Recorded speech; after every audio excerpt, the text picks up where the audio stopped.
Right now, as we look at the live market tape, NVIDIA Corp is trading at exactly 181.42 USD, down 1.96 points, which translates to a 1.07% decline for the day.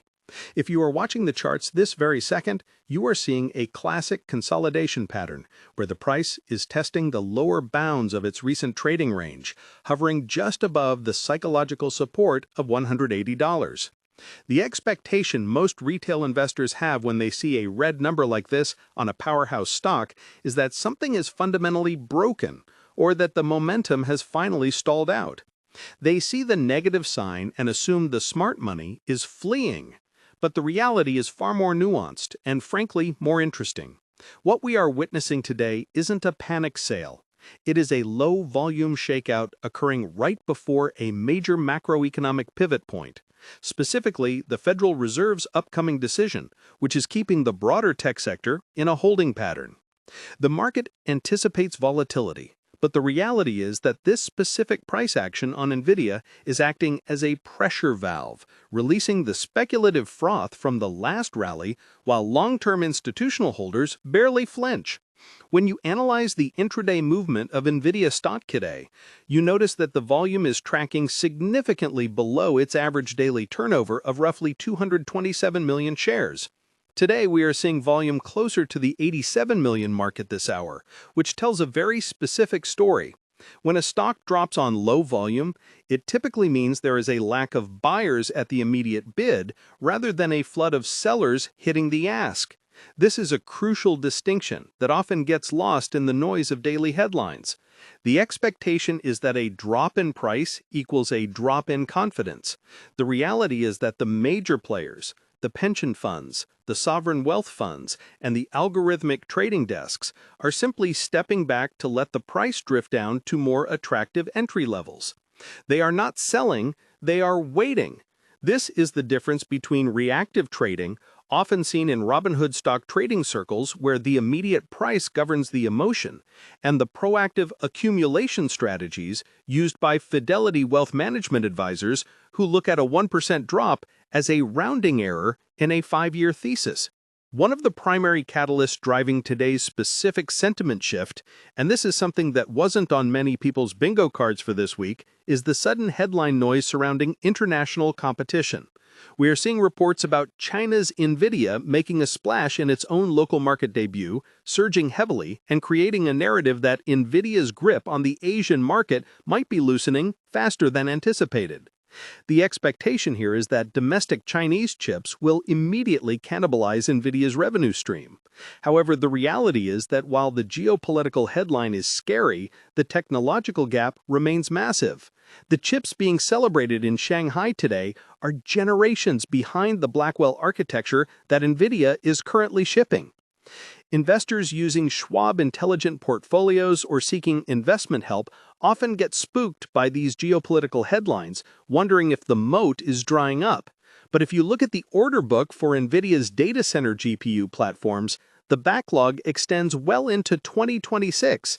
The existence of a competitor in a restricted market does not negate the demand from Microsoft, Meta, and Google for the absolute highest performance hardware available today. Let's talk about that backlog because it is the single most important metric for this company right now. The market treats NVIDIA like a standard hardware manufacturer, subject to the whims of inventory cycles. The expectation is that eventually the hyperscalers will digest their purchases and stop buying. The reality is that we are shifting from a hardware cycle to an infrastructure replacement cycle that has no historical precedent. We are not just upgrading chips. Companies are ripping out entire data centers to replace them with AI factories. This is why comparisons to Tesla stock or Apple stock are useful but incomplete. Apple stock is a consumer play. Its cycles are dictated by holiday shopping and iPhone releases. Tesla stock is a mix of automotive and energy, driven by margins and production capacity. NVIDIA stock is currently trading as a proxy for the entire world's capital expenditure on intelligence. When you log into your SoFi Invest account or check your Fidelity mobile app, you are not just buying a chip company, you are buying the toll road for the next decade of software development. This brings us to the technicals of the current drop. The 181.42 level is critical because it sits right on top of the 50-day moving average in many timeframes. If you use Interactive Brokers trading platforms and pull up the Level 2 data, you can see a thick wall of limit buy orders sitting at $180.50. This suggests that the algorithmic traders are programmed to scoop up shares the moment they dip into that oversold territory. For the individual investor engaging in self-investing or using investing sites to manage their own capital, this represents a check your thesis moment.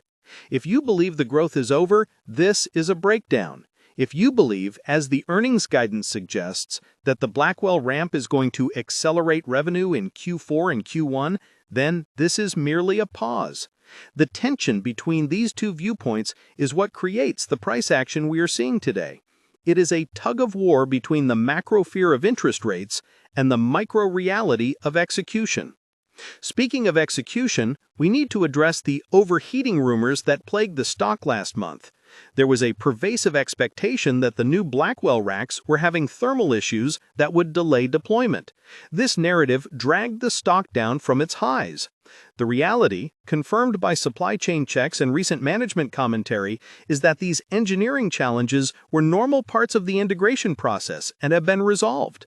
The liquidity provided by Fidelity Investments and the accessibility of Robinhood app trading means that rumors travel faster than truth. By the time the engineering fix is confirmed, the retail crowd has often already sold, while the Fidelity brokerage clients have held firm. This information asymmetry is where the opportunity lies. The market is pricing in a flawless execution premium, so any hint of a hiccup causes a sell-off, but the actual operational reality of NVIDIA is one of the most disciplined engineering cultures in Silicon Valley. I want to pause here and ask you a question about your own positioning. Comment below how many shares of NVIDIA you currently hold, or if you are waiting for a lower price like $175 to start a position. It is always fascinating to see where the psychological buy zone is for different investors. Are you dollar cost averaging through SoFi Robo-Advisor, or are you picking your spots with Fidelity ETFs? Let me know in the comments.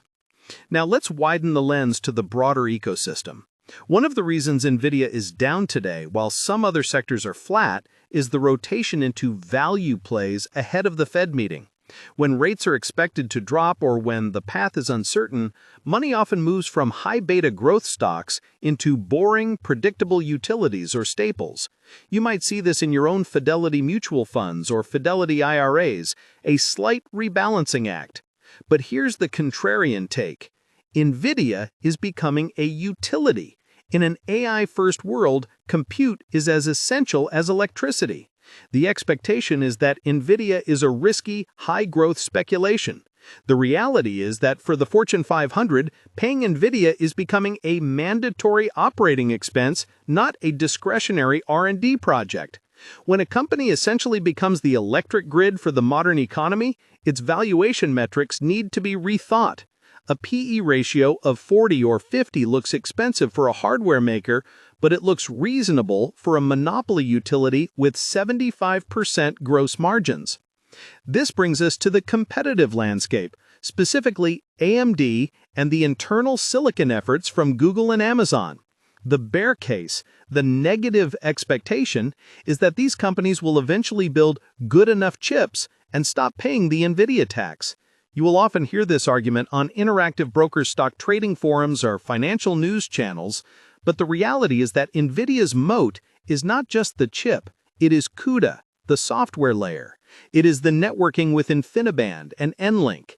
It is the fact that a developer leaving college today knows how to program for NVIDIA, not for a proprietary Amazon chip. This ecosystem lock-in is stronger than the hardware performance itself. Think about Apple stock again. People don't buy iPhones just because the processor is slightly faster. They buy them because all their apps and photos are in that ecosystem. NVIDIA has achieved the same thing in the data center. Switching costs are astronomical. So while Robinhood crypto traders might be looking for the next moonshot and SoFi active investing users might be hedging with puts, the structural dominance of NVIDIA remains unchallenged for at least the next 24 to 36 months. Let's look at the financials that underpin this $181 price tag. The company is generating free cash flow at a rate that allows them to do massive share buybacks, which puts a floor under the stock price. Even on a red day like today, the company's treasury is likely active, repurchasing shares. This is a mechanic that Fidelity trading platform users should watch closely. The reduction in share count over time boosts EPS even if net income stays flat. But net income is not staying flat, it is growing. The operating leverage NVIDIA has is absurd. Because they are a fabless designer, they don't have the capital intensity of a company like Intel that has to build the factories. TSMC builds the chips, NVIDIA just designs them and counts the profits. This capital light model is why they can scale